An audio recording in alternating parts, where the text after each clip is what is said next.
All right, so we finished the block, and we stuck with the game plan that we talked about from the previous block. Talked about how we were going to try to stick with urethane, or at least try to keep straighter angles, which I did. So I took the tank blitz and resurfaced it a little bit. Took it down to 500, and as well as my 2-inch pin eruption pro. Took it to 500, grinded up a little bit just to try to get it to slow down, not to make it hook more. If anything, it was going to make it hook a little bit sooner to get it to really slow down and be blended down lane, and not overhook off the pattern. So try to get them to look as close to urethane as possible. So that way I had a couple different options with the urethane ball. In the first game, I bowled 2-0-0 with, I started out bad shot and then 3-bagger, and I started with the Eruption Pro Blue because I could kind of get way right to about 3-4 at the arrows, and play up the lane and use that little bit of friction to the right as it, as a little bit of a bumper.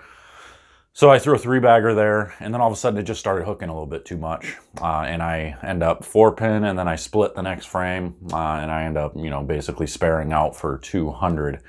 And then the next game I switched to urethane, watching a couple of guys to the right of me and left of me using urethane, kind of hooking it just a little bit at that, 8, 9, 10 range, throwing it to about 5, 6 down lane. They're not really hooking it a lot, but they're a little bit more left to right than what I was. So I grabbed my purple hammer, and I moved a little bit left, got to about 6, 7, or 8, threw it a little bit to the right, and I bowled 255. And it was 250 with a stone 9 in the middle of the block that actually, it wasn't a very good shot, but it still had a chance. Could have been a 270 game, but it's okay. So we bowled 250 there, and then moved to the next pair, and that's where they got weird. They got really weird. My carry started to go away. It forced me to go further right because it started to carry down, started to get a little bit tight down lane, and I went further right, and I just couldn't get the ball to go through the pins, and I bowled 202.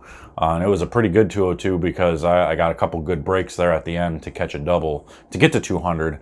So now I'm going into the last couple of games and I'm like, oh crap, what am I going to do? Like now all of a sudden I couldn't go left to right with it because it would hook too early and bail down lane and wouldn't make the corner down lane.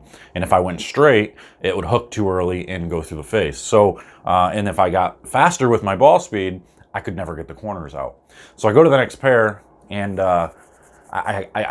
this time I'm like, I'm not doing it. I'm not switching to reactive. I'm not going to go to reactive and try to do that. I'm going to stick with urethane, because last time I tried to go to reactive, I ended up bowling 160. And at this point, I'm about 30 over. So I'm only about 30 pins out of the cut. Just a good game puts me right back in it, and I'm there. So I was in like 9th or 10th at the time. They only take the top 6 out of this. But I end up bowling 190 with a hole in the 10th, where I only struck twice, but I hit the pocket every single time. I couldn't figure out how to get my ball to go through the pins. Every time I tried to catch it just a little bit more, try to grab it with my hand just a pinch more to get it to hook more, it would 4-pin. And then I kept going swish 7, flat 10, swish 7, flat 10, all over the place. And the few strikes that I did have, they weren't next to each other. So, and then I made sure on the 10th, I made sure to get one, because I just swished 7. So I'm like, you know what, I'm gonna move one left, and I'm gonna put my hand into it, and I'm gonna really make sure to hit up on it and make sure this ball hooks, because it's urethane, so you got to get it to hook early, and it did, and it hooked right through the face for 4, 6, 7. So. End up a hole in the 10th for 190 there. So now I'm 20 over, and I got to figure out a way to at least shoot 230, 240 this game. So I go to the next pair, and again, it looks identical. I'm like, all right, I got a decent look. The first ball strikes. The next one, flat 10. I'm like, oh great, here we go. Now what do I do? And it basically was the same thing through the rest of the game. And finally, I switched to the tank blitz and moved about 10 left and kind of went around the lane. And I threw the last 4 for 190. So I'm like, it was so frustrating. It's just one of those things where you didn't want to make the same mistake as the first block and switch out of urethane into reactive and then bowl bad. And then the next block, I actually had to switch out of reactive and out of urethane and go to partial reactive with that tank blitz. I don't even know what you consider that ball. It's not reactive. It's not urethane. It's that micro, whatever. But anyway, so it looked really good. So this week is going to be all about getting ready for the Players' Championship, which is going to be a shorter pattern, which means urethane, urethane, urethane, short pins. I'm going to have 2 purple hammers with me. I'm taking the tank blitz with me. I'm going to drill another strong ball. We're going to do a ball review on the Bowler X channel with the Intimidator. So that way I'm actually going to go short pin with that and get it to roll and just be, urethane-like. So you'll get to see something a little bit different for a ball review there. But it's going to be all about shutting angles down, playing as tight as I can, keeping the ball in front of me, and just getting ready for that Players' Championship. So we'll see what happens there. That's next week. Starts Sunday, actually. Sunday is the PTQ. As of right now, I'm second on the list for the PTQ. This week, there was a bunch of people dropped out of the TOC. So hopefully next week, there'll be a couple people that drop out, so that way I don't have to bowl the PTQ. I was just low enough in points, even though I only bowled a couple of events. I was just too far out of points to where I was second on the list. So I don't have to bowl the PTQ in Indianapolis a couple of weeks later. I don't have to bowl that, so I'm going to be in that tournament no matter what. But this one, hopefully I find my way into the field without having to bowl the PTQ. But if I got to bowl the PTQ, I'll be heading down Sunday, and we'll see if we can't get some more footage. But that's all I got. Pretty positive about this whole thing. I drilled a new thumb a couple of weeks ago, and it's been feeling really, really good. I did a 0-0 thumb rather than that quarter forward that I had because that quarter forward basically trained me to be able to relax a little bit more. And now that I'm relaxed, I can actually hold on to the ball and do the things that I want to do again. Go straight, I can hook the ball. So it feels really good. Everything feels really tight. I feel fairly sharp. I did throw some bad shots over the course of those 10 games. Of course, you're going to. But overall, I felt pretty good. I ended up finishing at +8 for the tournament when scores were super low, with the exception of one guy.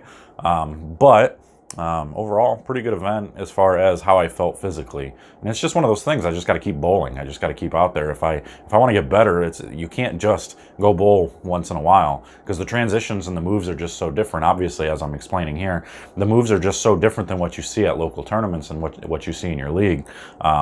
So you have to be able to experience it. You have to go out and understand it, because the lanes are done by one guy, and he creates all the patterns.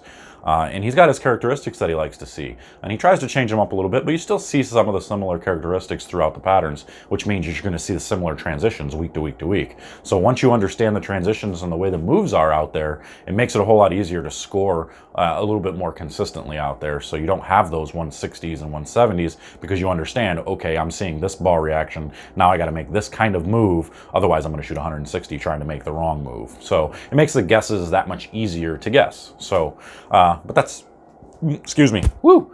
But that's all I got for you. Hopefully this kind of gives you a little bit of an insight. We've got this whole week to prepare, so we're going to be doing ball reviews all this week. We're going to do product reviews all this week. We're going to be doing some tips and all this other stuff going on. You'll see a lot on this channel, and a lot over at the Bowler X channel as well this week. So just getting prepared for the events coming up. But until next time, guys, I'm out of here. Comment below. Let me know what you think. Who you do want to win the TOC this week? There's a lot of good bowlers.